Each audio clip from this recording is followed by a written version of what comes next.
Today on the Tim Marner podcast show, we've got the longest intro I'm about to do.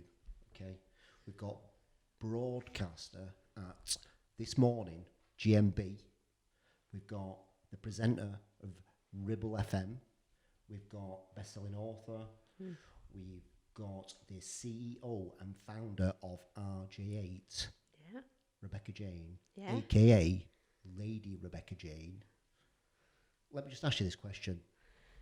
Is it true that you don't do your own washing because you've not mastered the art of the washing machine? Yeah. I read that fact on the RJ and I just thought, I've got to bring it up because that is the most random bio that I've ever read. You missed trainee solicitor. Trainee solicitor. Thanks. That's always the one we forget. There's a lot you got going on. Yeah, I did, yeah. I can't use, I can solve, a lot of legal stuff, but I can't do my own washing. I love it. Who cares? I'm not going to learn now, am I? No, it's not for you, that. No. Other people can do that. Precisely, yeah. Tell me about, the lady detective. Oh, yeah, that was a fun 9 years. What is it and why?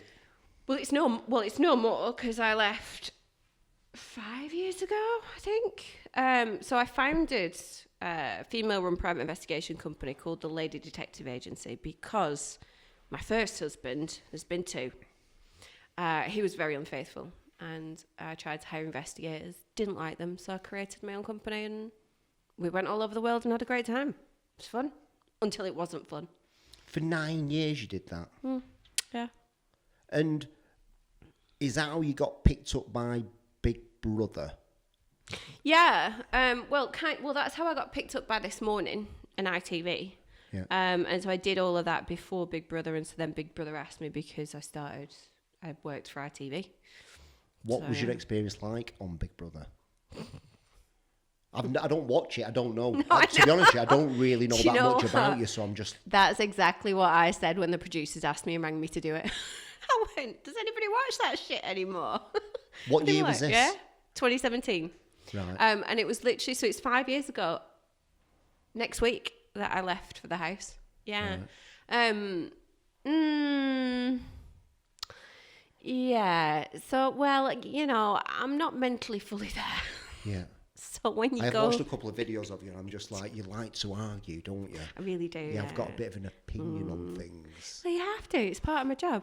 But yeah, so I lost my shit in a really big way. A few times. And so they put you in a house full of people you're not going to like because they want you to argue and they want you to be hard work. So, well and truly, I delivered what they wanted. And it was crackers. Absolutely crackers.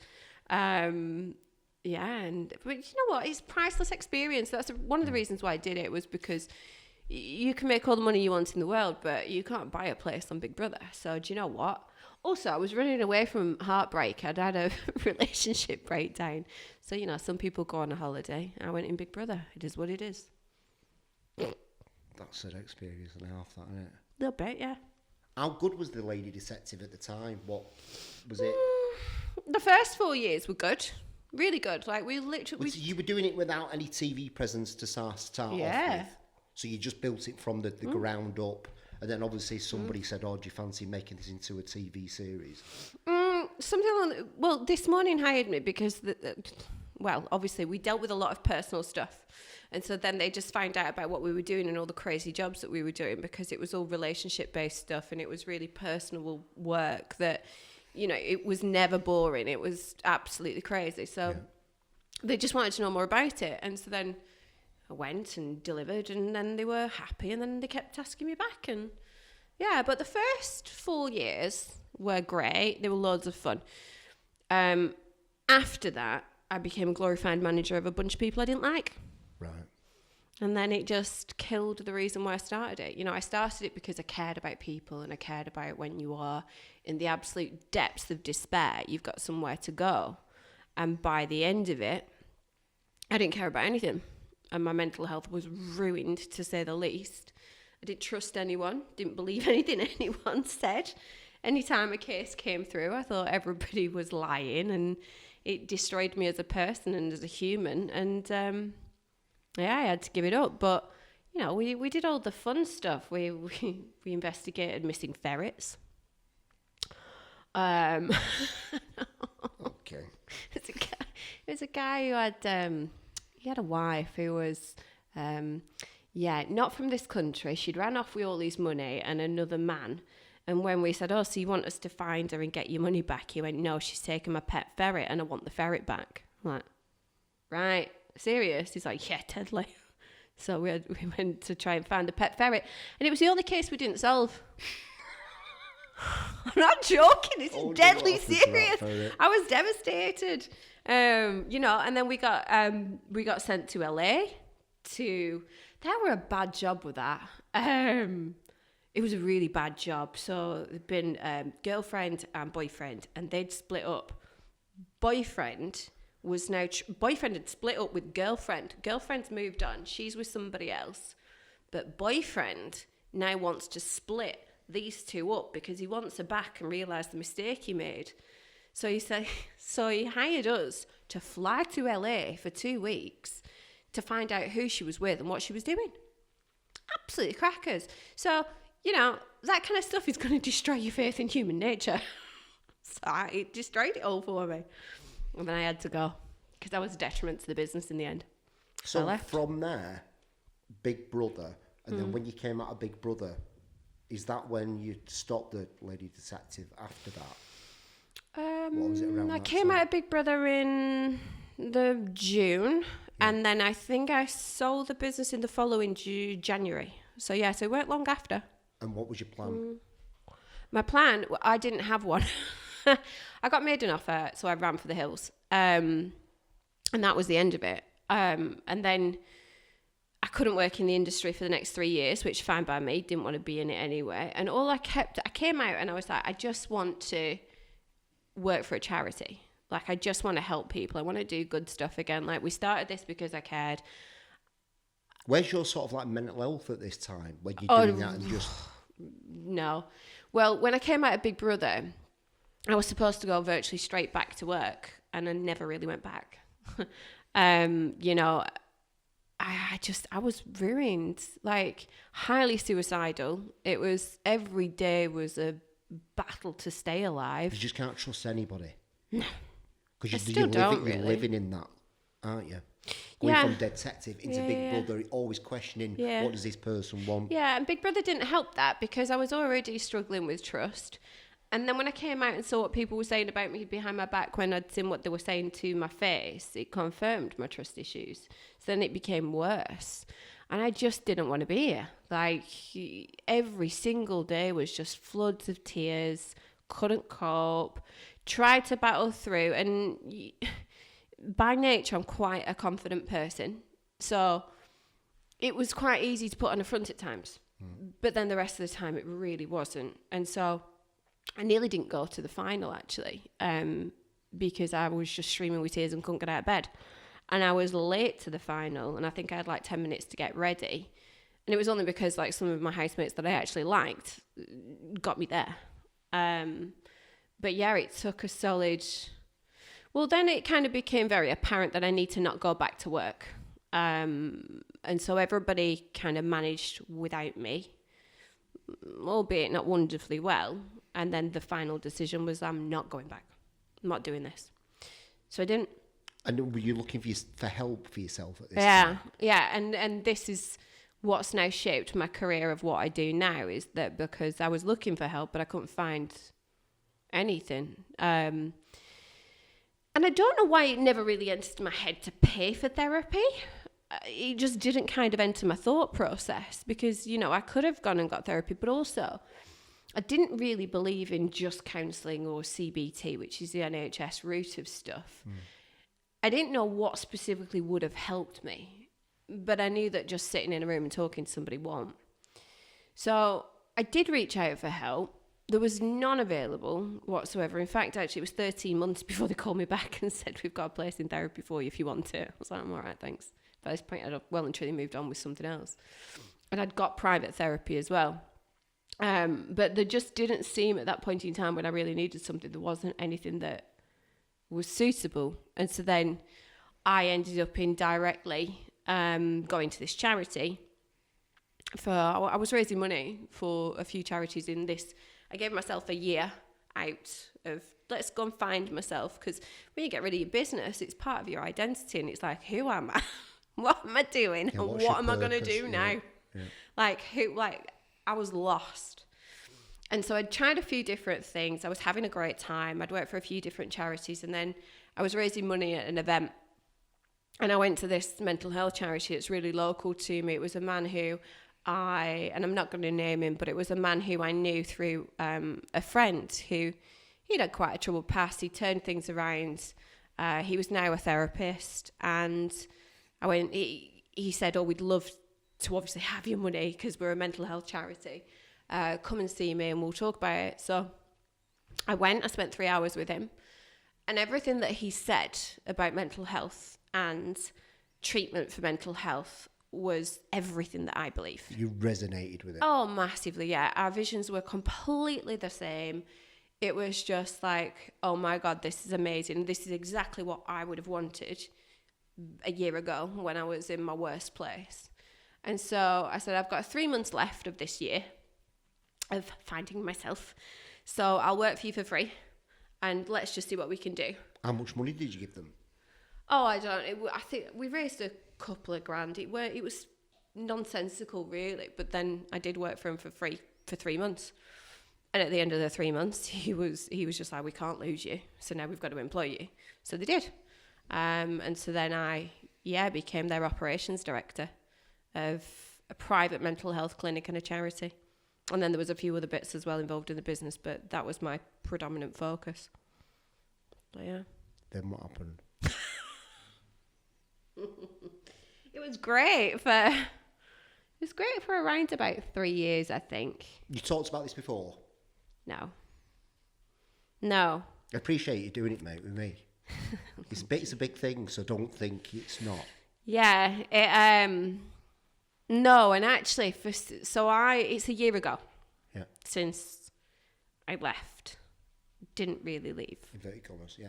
Yeah, so there's been a story jazzed up about why I left, and it's not the truth. And so for the first 6 months after I left, and I'll start off by saying one of my still colleagues now, who still works for me now, a girl called Annabelle, adorable, love her to bits. She worked with me at the same place, and she often tells anybody that will listen, we were in a cult.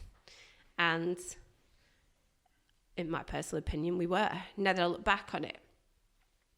So the first 3 years or so were great. We all were super close. We were so close. So there was the man and wife, man was our CEO. Wife also worked in the business. And it was my job to support him and to deliver operationally his visions and his strategies, and obviously run this charity. And we were so close that I became godmother to their children. We all had a wonderful time. But now I look back on that cult element that Annabelle talks about. And for example, like every Monday morning, we would all have to sit in a circle and tell each other how we felt. Our emotions, our feelings, innermost secrets. And if you didn't, that wasn't okay. This is a mental health charity. This is a mental health charity, yeah. Not some sort of ayahuasca retreat. No. Right. No, but they did believe in all of that stuff. There was definitely a day where we were in the middle of a normal working day. And I mean, in these circles, like how dark you're going, you're totally revealing the black velvet bag that everybody buries deep. Yeah. To the point where Annabelle frequently cried because she was so terrified of having to speak about how she feels, because that's not in her nature. But if we didn't talk... You were out of the circle. It was frowned upon. You were made to feel not one of us. And if you ever said or did anything that... It's very controlling, that, isn't it? Manipulative. Controlling. Well, most things were okay until COVID happened, and then the control really kicked in. So the wife in particular had a lot of conspiracy theories about everything. For example, Christian Louboutin shoes with the red soles are made of the blood of children from a circle in Hollywood of all these A-list celebrities who kill children to make these shoes. And if you didn't believe her, oh my God, she'd get a 20-minute lecture on... What the fuck's going on here? Now you look back and now you're like, what the hell? And COVID really changed a lot for us because they both didn't believe in COVID, but she specifically really didn't believe in COVID. So when I tried to put in any COVID measures, I would get berated to high heaven. This is a mental health charity. And, for example, she wouldn't allow hand sanitizer. She said if you wanted to sanitize anything, she'd made you a spray out of oil and oregano, and you had to use that to the point where... And the tears of a unicorn. Yeah, to the point... Well, then there was the stuff that was classified as Rocky Nose shit that she wanted. So something about that if you went near somebody who'd had a vaccination, that you would become infertile, but you had to buy this special stuff to make sure you kept your fertility. So she was then going on Amazon trying to find it, and she literally called it's like Rocky Nose shit because it'll save your fertility. And obviously, most of the workforce were like, what the bloody hell? But if you didn't believe it, you got in the shit and you were segregated. And she'd tell people about what they wore, and she'd tell people they had to dress in a certain way. Ooh. And one time we got told how much water we were allowed to boil in a kettle. And if we boiled more water in the kettle than we needed for our own cup of tea, we had to go to the electricity meter downstairs and watch it go round. What the fuck is going on? One time when I tried to move desks, because I kept on saying to the CEO, like, we have no COVID measures. We've got vulnerable people coming in, and we'd already been reported. And all the staff had been gathered together and told, if the council come, you've got to lie.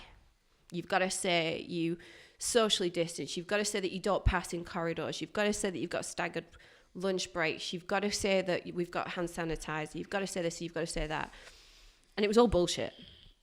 And like, we had a huge office, but all of our desks were all clustered together. And one person actually started looking. One person was like, I am not doing this anymore. I am getting out of here. And she did.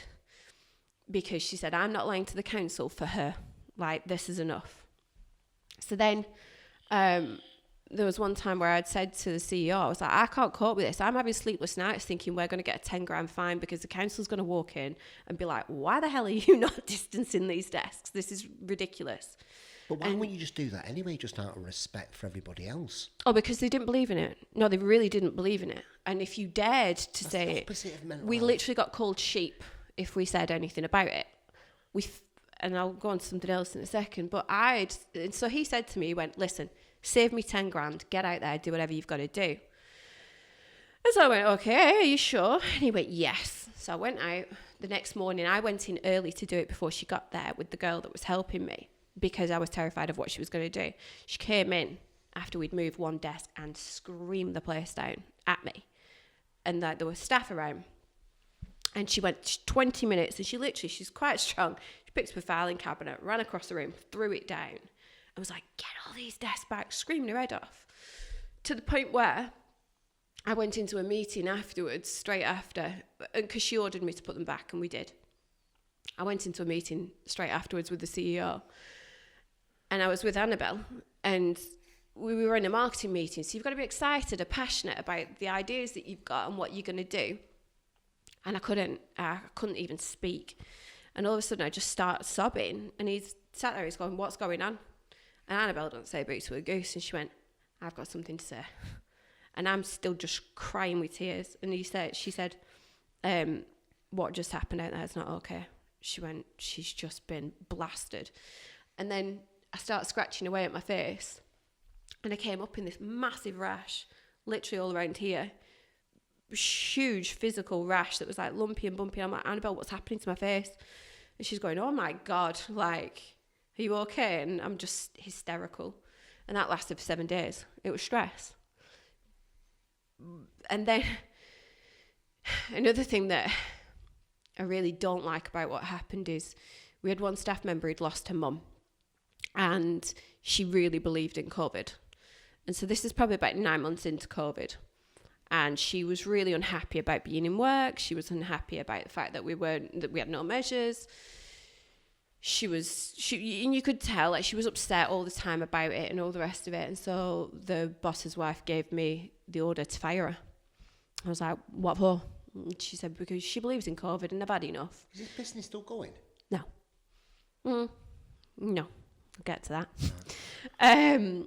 And so I said, well, we can't fire her for COVID, for believing in it. I said, so what do you want me to do about that? And she went, so then she drags in CEO and she told us both to fire her on performance. So then we started putting her through performance measures and we took her into a meeting, and she was really upset still about her mum. She went over it, and her mum had died about 9 months before. And the wife said, like, she's bringing down the atmosphere. She should be over it by now. Get rid of her. So we did. And it was horrible. And now I feel a lot of guilt for not standing up for that. Sounds like worse than Big Brother. Yeah, just a bit. It was a cult. So, and then that was all going on the whole time. And then, so then after about 3 years, when it got really bad for me, was when the CEO started making sexual advances towards me. What do you mean? So he was away training and we were really close. We were best friends. We always joke. You thought you were best friends at the time. Yeah, we were at the time. We really were. We were so close. Some of the stuff that... It's a weird dynamic, that, isn't it? Well, it gets weirder. Does it? We were always in contact. We were always talking about ideas and projects and stuff that were coming up. And we always used to joke that if I get married again, he will be the person to give me away instead of my dad. Because my dad's done it twice, not been very successful, so he will be doing it. We were that close. And like I said, godmother to his kids, wife worked with us. And he was away training, and all of a sudden I get this message from him that's like, how are you today? It's late at night. I was like, yeah, fine. Obviously, we're missing you. Like, how is it? And he said, really good. But he said, I'm really gutted that the Wi-Fi has blocked porn sites. And I was just like, what? Is that the first time he's ever said anything like inappropriate? Yeah.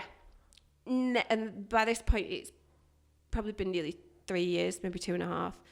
I never, ever even remotely got a bit of an inclination. I saw him as like a father figure. And I was just like, what the fuck? And I screenshot it and I sent it to the guy I was seeing at the time. And I was like, what the hell do I say to this? And he's like, ooh, make it into a joke. And I'm like, okay. And I was like, oh, like, haha. Make it into a joke? Yeah, I was like, like, listen, don't ever send me lies, dickhead. So then it kind of, he kept on going on. He's like, and then he said, like, have you got any filth for me? I was like, no. I was like... What does he mean? What does he mean by that? He means like... Send pictures of yourself? Yeah, because he said, the thoughts I have about you at times are not good.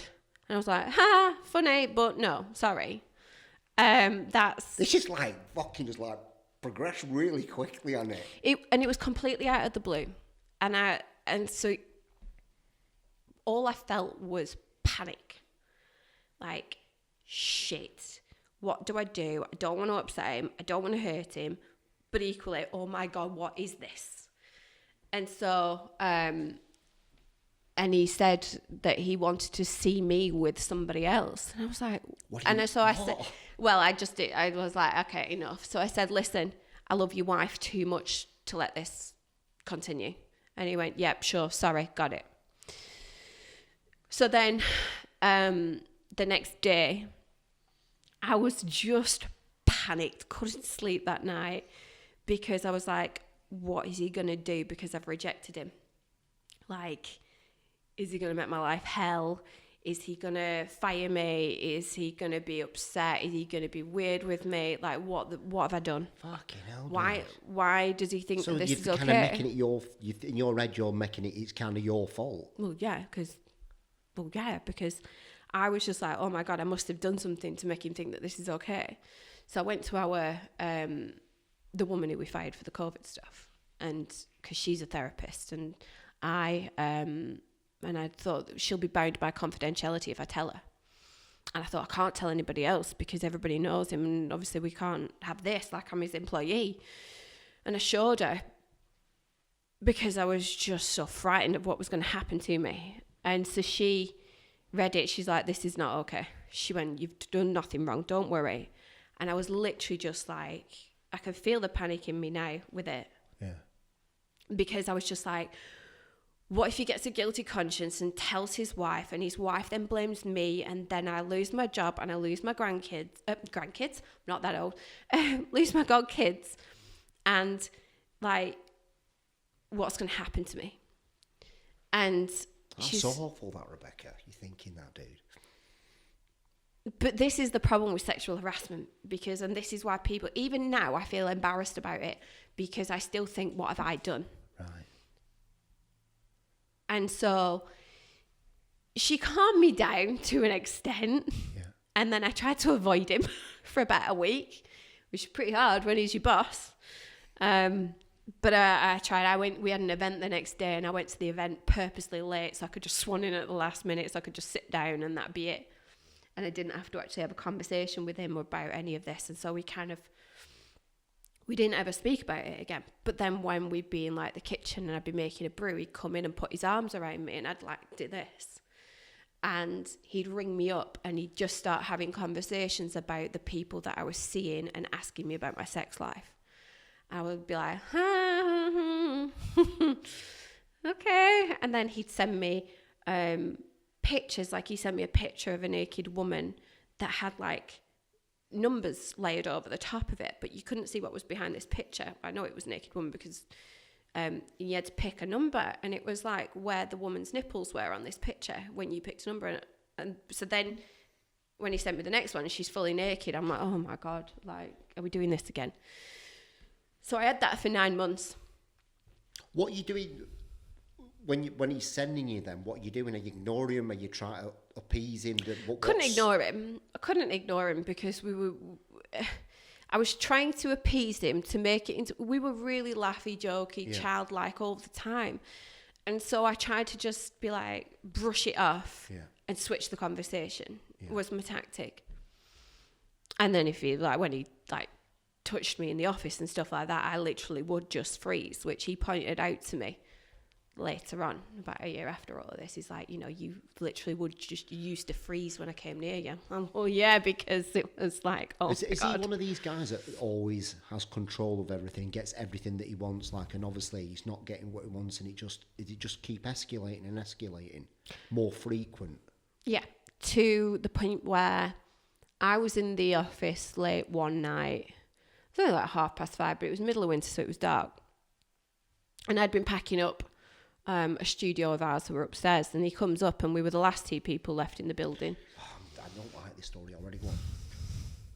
And then, so he sits down. I'm like, you all right? And he's going, yeah. He's like, I just want to have a chat with you. I was like, okay, what about?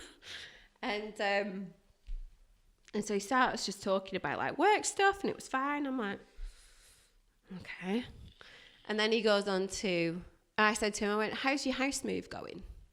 Because they were moving house at the time. And he went, oh yeah. He said, fine, but my parents have offered to give us some more money towards the house, but her parents have said no. I was like, oh shit, I'm sorry. Like, why?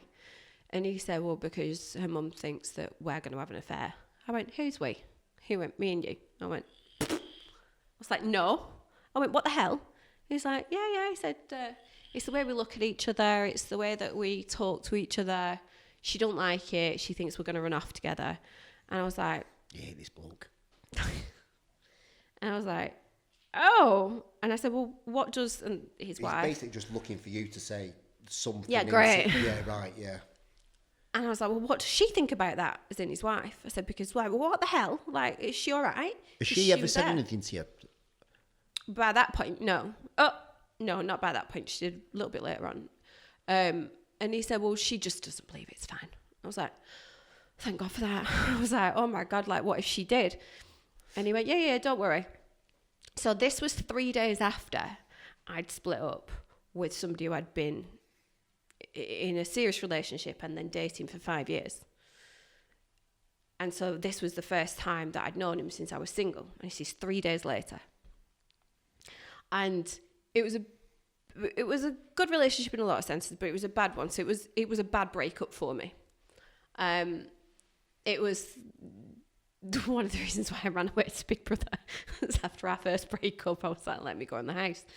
And so he knew how much I'd tried to get out of that relationship and sever ties with this person, and I'd finally done it. So it was a major thing in my life. Now, it feels like now that he preyed on the fact that he knew that I was weak at that point in time. So this was 3 days. And so I made my excuses, left the building, and then a message comes through on my phone again saying, you fancy me? And I was like, oh, here we go again. And Question mark, you fancy me? No, it was a statement. No, it's no question. He was just making a statement saying that I fancied him. I was like... Narcissistic much, pal? I was like, oh my God, what do I do with this? And I just thought, and I put it down, and I was like, he keeps doing this. It's been 9 months now. We keep going back to this place. It keeps feeling like, is it ever going to stop unless I let him just get it out? And so I said, right, okay. Obviously, we're back in this place, so let's address it. Rather than dancing around the fight, rather than all of these conversations that are like halfway there, like, what's going on for you? Because just get it out of the way. And then he started with the big guns. So he was like, ever since I've known you, it's been a really big problem for me. I've just tried to hide it. At times I can't hide it. At times I have to do something about it. He said, and obviously now feels like another one of those times. I went, right, so that's what went on that first time. He's like, yeah, I couldn't hide it anymore. I had to bring it up to you to see if you felt the same. And I was like, well, I don't. And he said, but there is something between us. I went, I know there's something between us. We get on, like, our friendship is electric. Like, it's amazing. But I don't feel like that for you. And he said, I just keep feeling like if I'd have met you before my life would have been so much better now. And I was like, that's a big statement. How old is he? How old was he at that time? 30, late 30s. And he's like, I just keep wishing I'd met you before her. And I've taken you to therapy various times. I've had to have therapy about how I feel about you. I was like, what? Yeah. I was like, are you joking? He's like, no. He's joking? No. It's deadly serious. And I said, right. I said, what's your therapist said? And he went, therapist has said it's okay because I've not acted upon it. You prick, you have. And he said, it's something I need to explore. I have to, because this could be the best thing in my life. And I was like, right, okay, I'm going to let you explore it, but I'm telling you now, I am not on the same page. I am chapters and verses away. What do you mean by explore it? What? Talk about it. Tell me how you feel. Tell me what it is. Like, let's get it out of the way, deal with it, and move on. This is not going to be a thing. And he's like, well, it might be if I tell you about, like, how I feel and why I feel like this and why I think it'd be great. I just want to man the fuck up and move on. Yeah, but he's my boss. Yeah. He's my boss in my dream job, in a job that I love, the people who I love. I loved my colleagues. I absolutely loved my work. I love my godchildren so much. I also had a lot of love for his wife. Like, you can't just say, and that's the problem with sexual harassment in work. Because I can't put myself in the situation, but, like, do you know what I mean? Nobody can do that. I try to empathise with it, but it's so hard. I can't. It felt like my whole life was on the line. Everything that I knew. Right. Because they were my best friends. I had my eldest goddaughter, I had her every week. Like, she felt like one of my own children. And if I upset him too much, because I saw every time somebody left or every time he didn't like somebody, I saw in the business how he severed them. Not only did he sever them, but he went out of his way to destroy them. Sounds very kind of psychopathic, this kind of nature.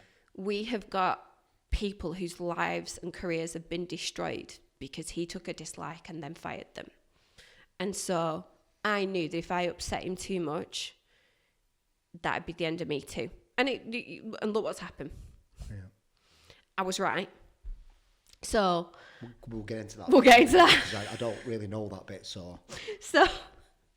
So then I allowed him to talk to me about it.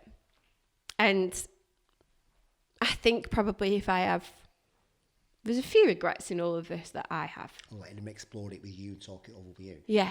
Yeah. Yeah. And so we very much talked about it for the weekend. And then we went to work on Monday. Pretty sure we went to work on Monday. And like everything was like it wasn't mentioned. It was the weirdest thing.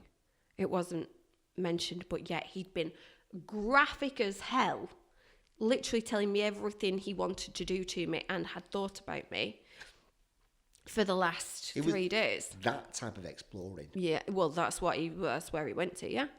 Yeah. And so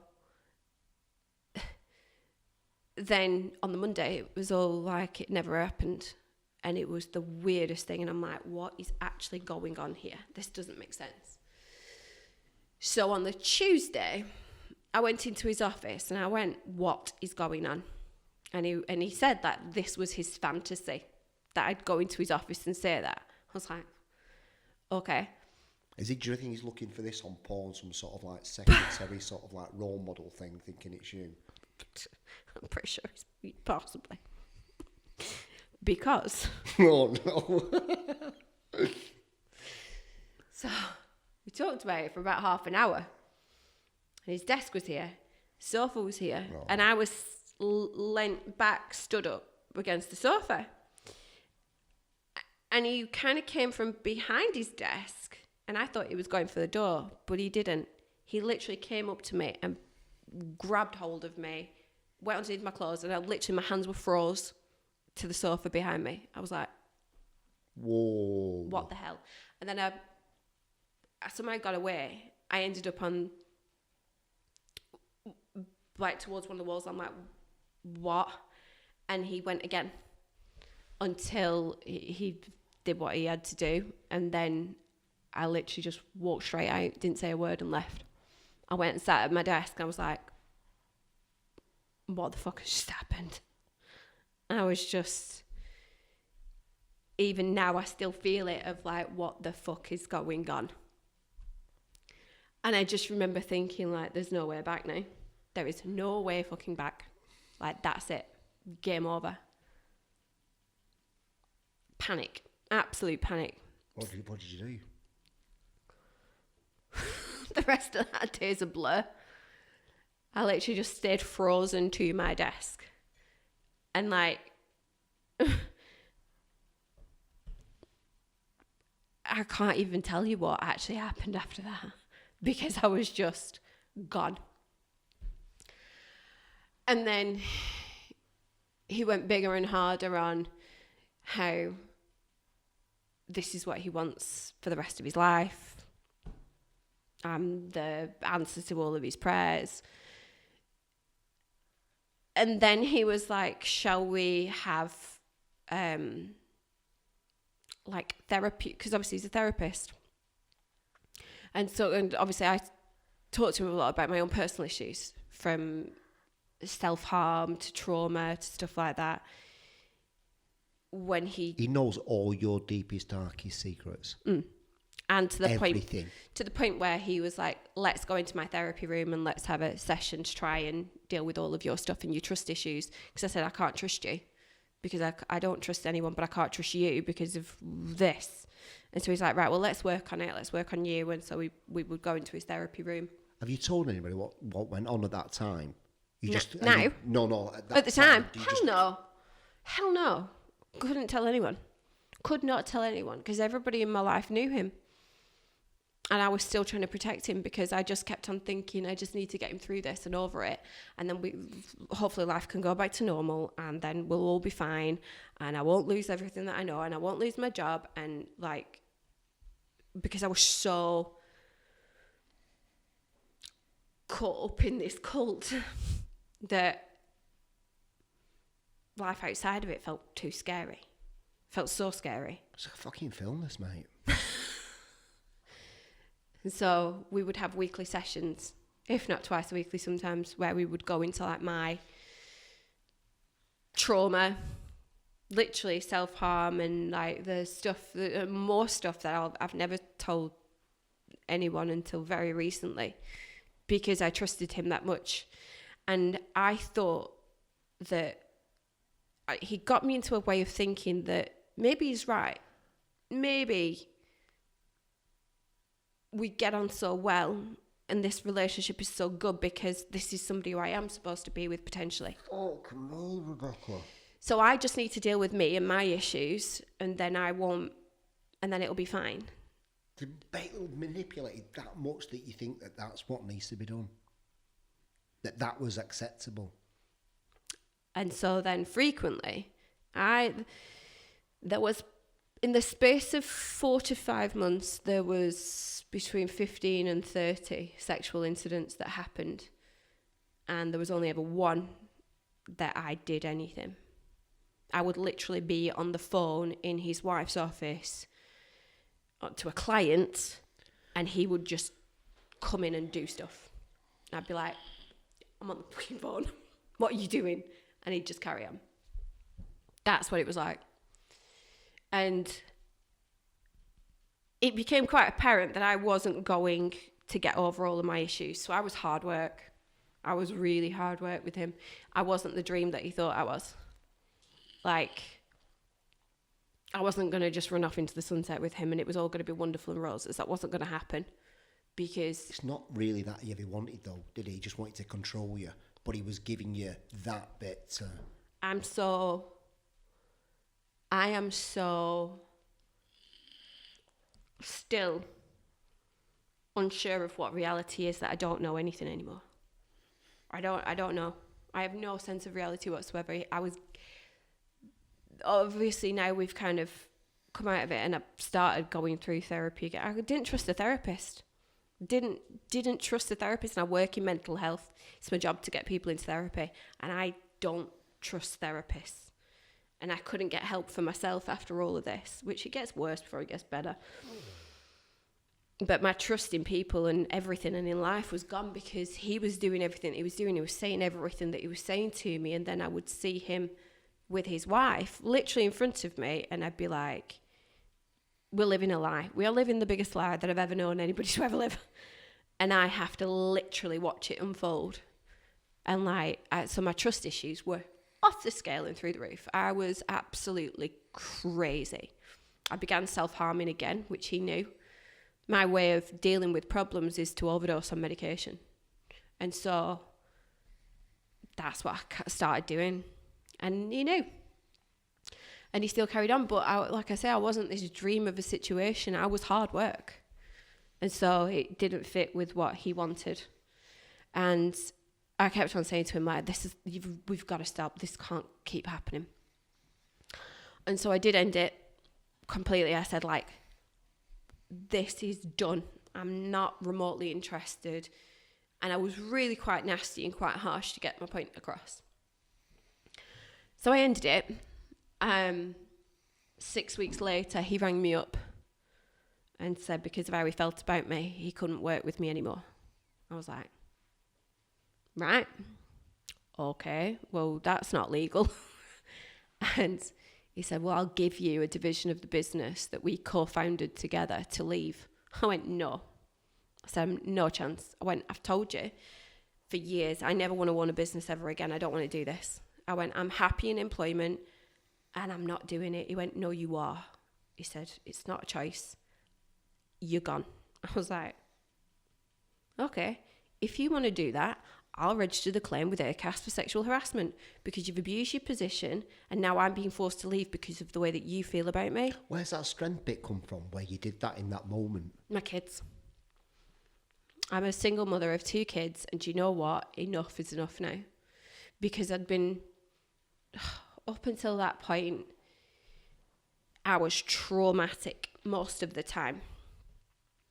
And so one of our work colleagues, I did have to tell her, because she'd seen me be absolutely traumatic in work, and she's like, what's going on? And so I told her. It was the one that was leaving, so I also felt safe to tell her because she was leaving. And I also felt bad for not telling her anyway.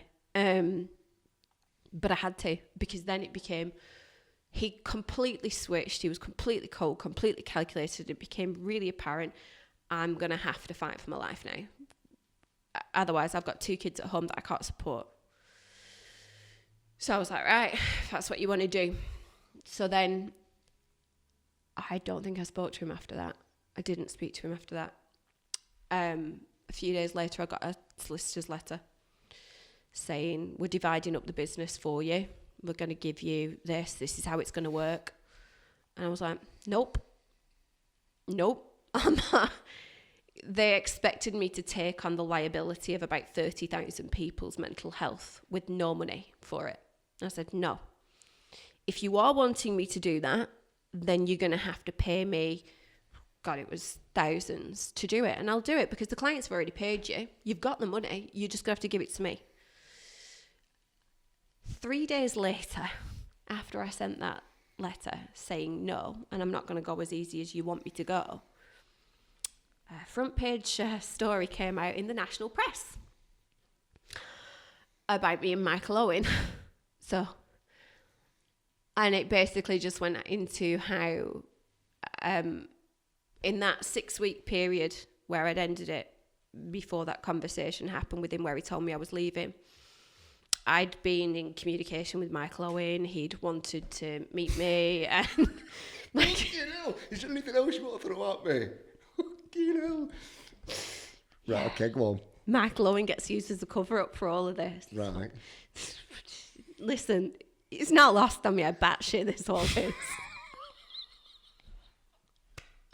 Right, so go on. I turned Michael Owen down quite a lot. Yeah. He told me that his marriage was over, it was all a big facade, and he wasn't really married anymore. So, we had communications and so the boss knew about this, and he weren't happy about it because he was then feeling rejected for Michael Owen. He also knew, and I work in media, some of my friends are journalists. I didn't hide the Michael Owen thing. I hid the boss thing. I didn't hide the Michael Owen thing. And so, some of my friends are journalists, and some of my friends were like, listen, we will pay you 40 grand to sell this story to the Sun. And so the boss knew that, and he made me turn it down. I was tempted. I was tempted at the time because I'd done nothing. All I'd done was turn him down. I was like, no, he didn't meet my height requirements. I'm not going to lie. It was a no from me. But, the conversations we've had, if he was in the marriage that he said he wasn't in, were inappropriate. And so the Sun wanted to uncover the story. They offered me a shitload of money for it. And I said no, turned it down. And so then obviously boss tells me he wants to leave, me to leave. Then we divide up the business. I say no, I'm not going that easily. 3 days later, after I say no, this article comes out, front page of the goddamn Sunday Mirror, about me and Michael Owen. And it didn't say anything about my work. It called me a trainee solicitor. It didn't link me to the business. It's mad, isn't it? Yeah, crazy. It's mad. It's mental. I know, so it's did they go, mental. Big Brother star, lady detective, text, what did it say? I don't remember. I try and block it from memory now. We've got to talk about it. No. You can't come on a podcast and not talk about it. Hang on, let me get, I'm going to stay there. I mean, you only have to do a bit of a Google and it's still all bloody there.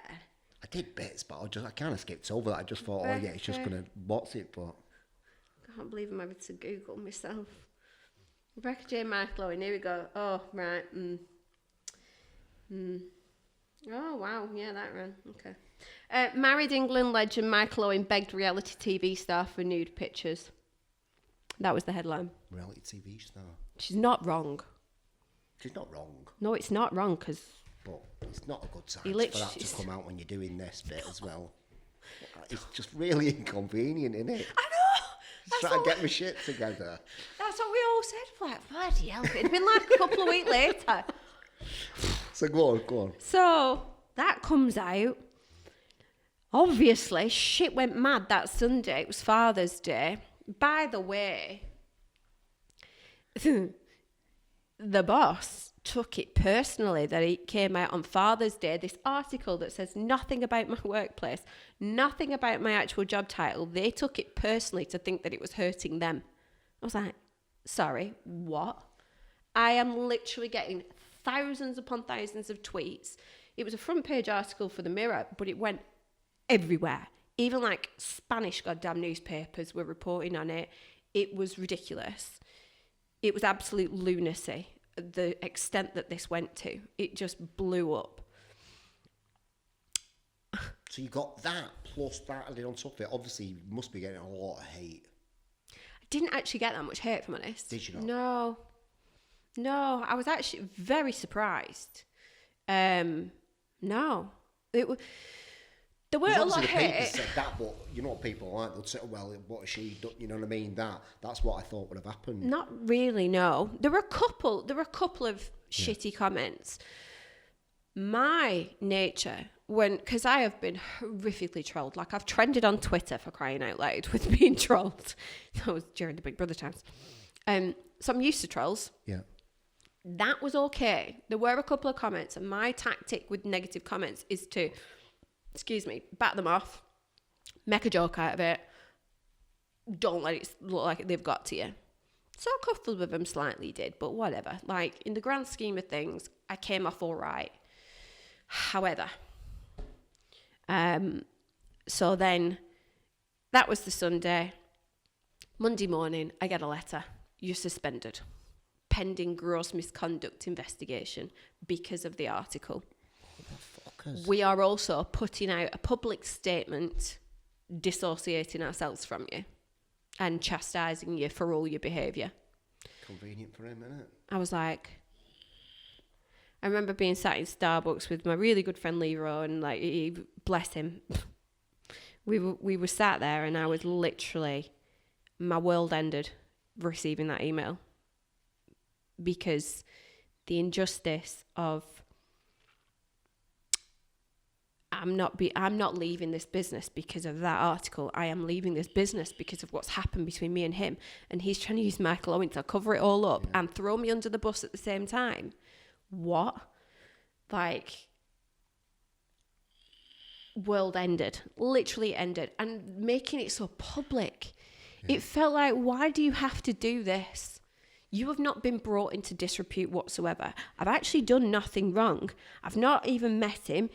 Like, I've literally said no to him, and now you're making it like I'm enemy number one, the worst person in the world, when actually what's been going on and everything else that's happened to us is 25,000 times more horrific. So I rang up the solicitor and I said, if you're putting out this public statement about me that dissociates yourself from me, says how bad I am, say how you don't agree with me, you're thinking about the families and all the destruction that I've caused, I'm going to put out a statement about you lot and about what's actually happened to me whilst I've been under your roof. And so the solicitor went, what do you mean? And I went, you don't know? And she went, no. I was like, okay, sit down. Ooh, let's have a conversation. She went, okay, I'm going to have to ring my client. So she went and rang his wife and told her everything. And the wife said, screw her, statement's going out. We don't care. So they put the statement out. And then I tried to take my life. World had ended. It was like,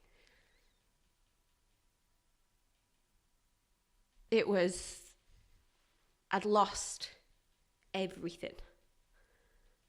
It was too much in one go for one person to handle whatsoever. And I didn't know how to come back. And I didn't want to come back. I didn't want to do this. I did not want to try and come back from whatever was happening to me. They also said that they'd retracted the offer of the business. And that basically they were going to revise the offer. Well, the offer was already shit, so God knows what your revision would be. And, you know, in that moment, I'd lost My godchildren was one of the biggest parts. 2 of the closest people to me had lost my job. It was very clear we were not coming back from any of this. And what am I going to do? Like, it's all right, people that say that we've got kids. How could you not do it for them? But it was more of a detriment to stay and be their mother than for them to carry on without me. So, yeah, I didn't want to be here. I mean, that didn't work because I'm here. But, yeah, I did everything I could to not survive, but I did. I don't really remember what happened after that. What did you do? How did you try to take your life? A massive overdose. Did you? So I was out of it. Apparently, I'm told that that girl that had left and who I'd told about everything, I'm told that she spent 3 hours on the phone to me. And I'm told that one of the charity trustees spent about 2 hours on the phone to me. I don't have a clue. I literally don't remember a thing. I'm told that my dad came round. There's a very, very vague recollection of my dad being in front of me, but I don't really remember anything else. And it probably wasn't until maybe about 2 days later that I start to get memories about it all again. Oh, yeah, that was it. What happened to Cuz? So, obviously I came round from it all.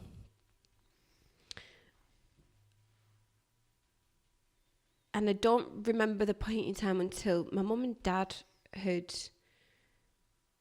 So my union obviously was involved. My mum and dad had made representations to my union to say they're destroying our daughter. Like, what the hell? This is a mental health charity. We thought that she was safe with them. She's not. She isn't. They're hanging her out to dry. By the way, with that public statement that they put out about me, there was an absolute witch hunt went on. So people were really nasty about me on that. People who had come across me, who didn't actually know me at all, were like, oh yeah, we know her, how terrible this is for you to be associated with such an awful person.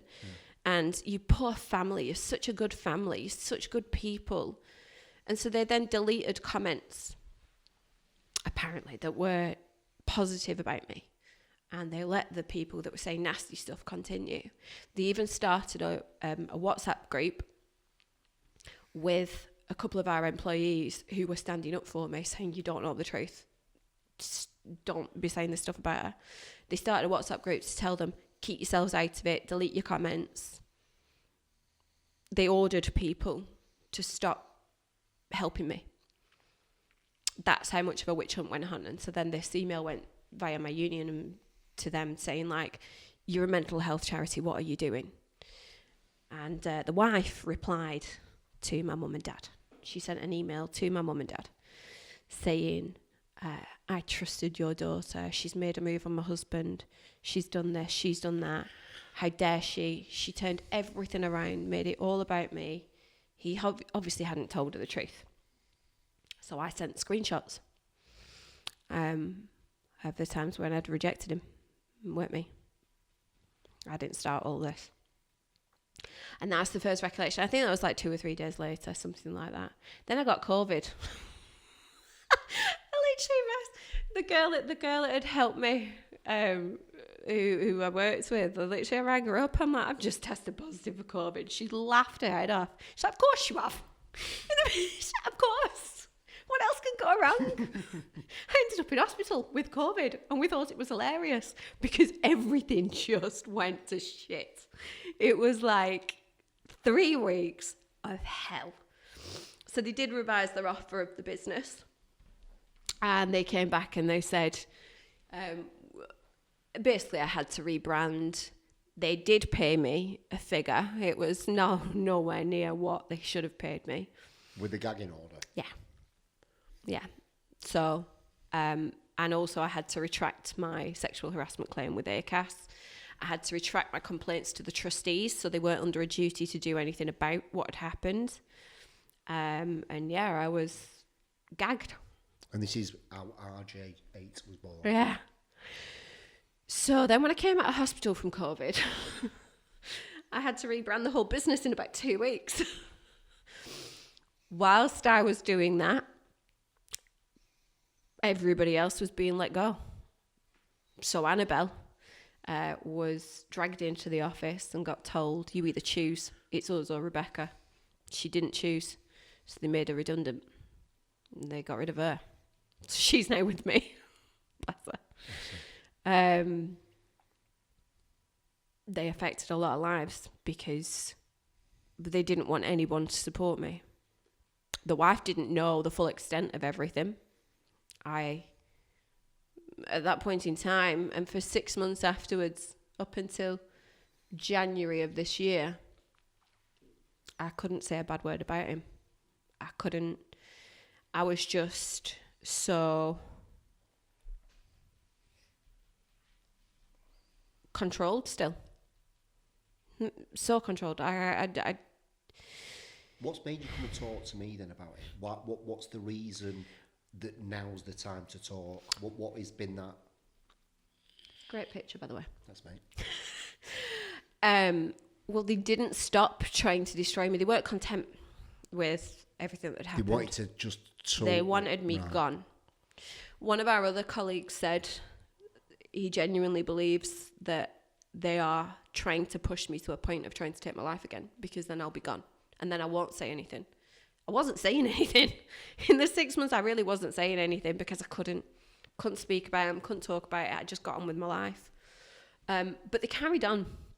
So obviously we had all this legal agreement. There was ridiculously lengthy contracts and stuff. There was 1,001 different clauses to the contract. I'd taken over clients, I'd taken over part of the business. So there was still problems, especially when we were transferring over clients. Clients were pissed off. And so I'd email the solicitor about, well, we've got this issue, that issue. What can we do about this and what can we do about that? And so they were copied into the emails with the solicitor because they own the business. And the clients were like, what the hell? Why are these two not talking to each other when we only know them to be like singing on the same hymn sheet, and you can't just pass us off and not say anything to us? So because they were copied into emails with the solicitor, they went to the police and said, well, we feel harassed. So the police come and they say they feel harassed because they're copied into emails. Which, as a trainee solicitor, if I end up with a caution for harassment, I would be disbarred before I even really start. So that was a calculated move to try and get something on my record so that I didn't have a legal career anymore. So when the police said no, that she's not harassing you, we'll tell her, don't copy them into emails, but she's not harassing you. So they told me that, and I was like, fine, I don't want to have anything to do with them anyway. And then when the police didn't do anything about it, they then just started making stuff up. So then they'd ring the police and say, she's turning up at our house. Or what was the other one? I think it was maybe I tried to ring him or something. I don't know. And so then the police officer rang me and he said, they're saying that you're turning up at the house. By this point, I'm then hysterical because they're just making shit up now. How far are they going to go with this to try and get my career destroyed? And the police said, don't worry, we're not doing anything about it. We know that you haven't done anything. But we've got to say something. Then there was another incident. The police didn't do anything about that either. I hadn't had anything to do with them. I was nowhere near. I didn't do anything. I just didn't want anything to do with them. Then, around, I think it was the September or the October, I get a letter from the Solicitors Regulation Authority saying that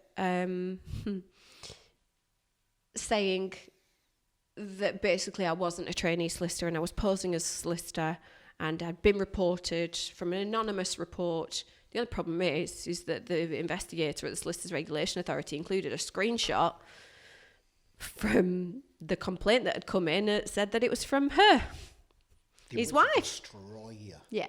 So, anyway, Solicitors Regulation Authority took 3 weeks to clear me, but they cleared me and said, you've done absolutely nothing wrong. Carry on with your career. Very sorry. Blah, blah, blah.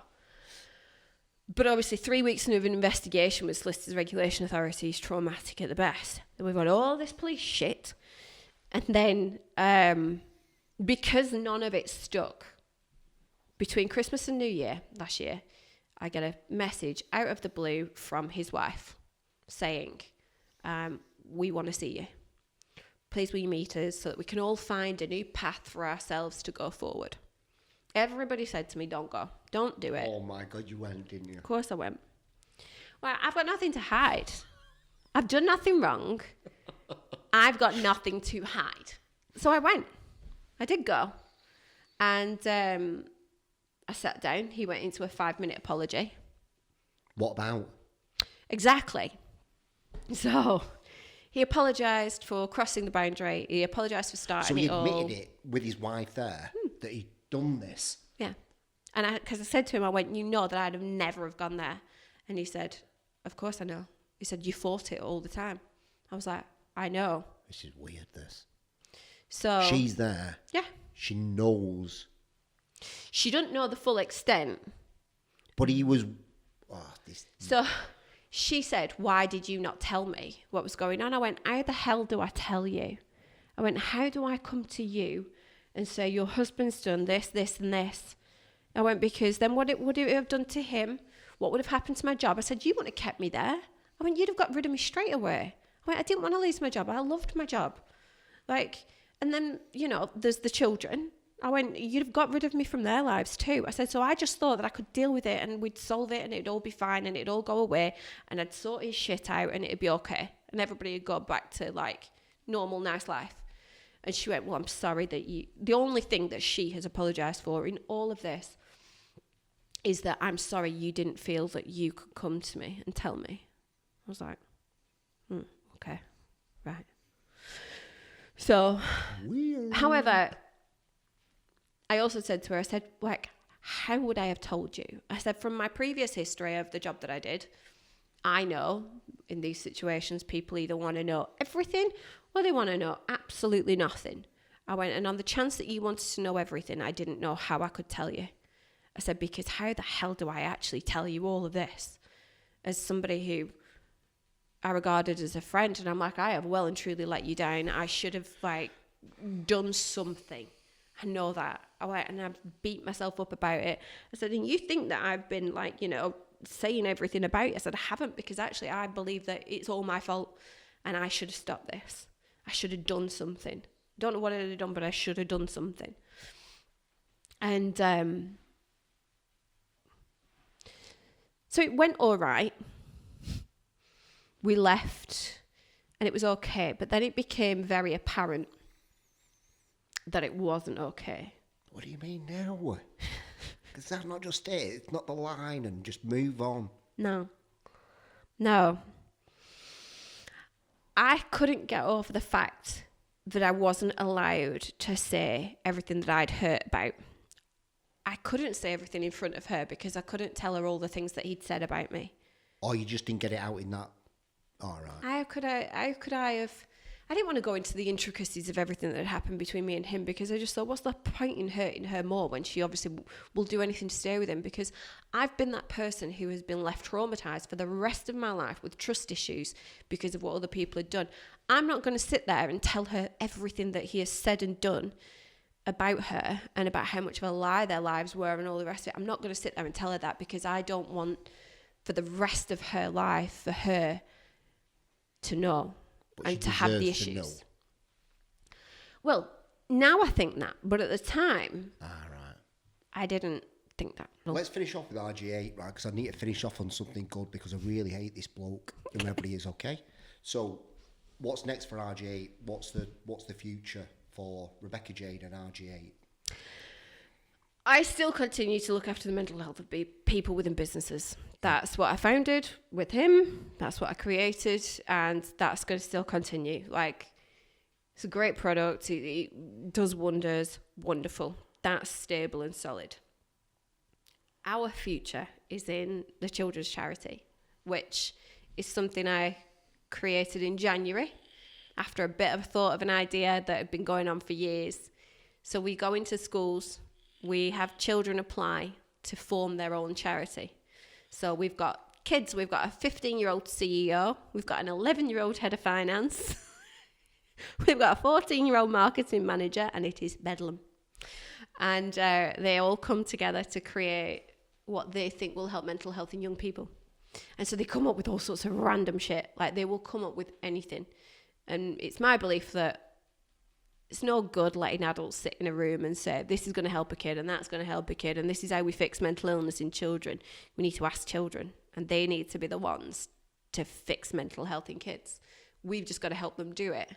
So, yeah, we go into schools. I become an accidental teacher. They come up with all sorts of random stuff, and then I help them to do it. That's our future. I love that, man. It's cool. It's amazing. It's absolutely, honest to God, and poor Annabelle is still by my side. Shout out to Annabelle. I'm going to give a shout out to Annabelle. Yeah. You listen to this, mate. Shout out to you. My little Annabelle, bless her, she's amazing. But we have to, when we've been in one of the schools with all the kids and it's crackers and they come up with all sorts, we have to go outside, sit in the car, and we're not allowed to talk to each other for 10 minutes because we need quiet time. Because it's that crazy.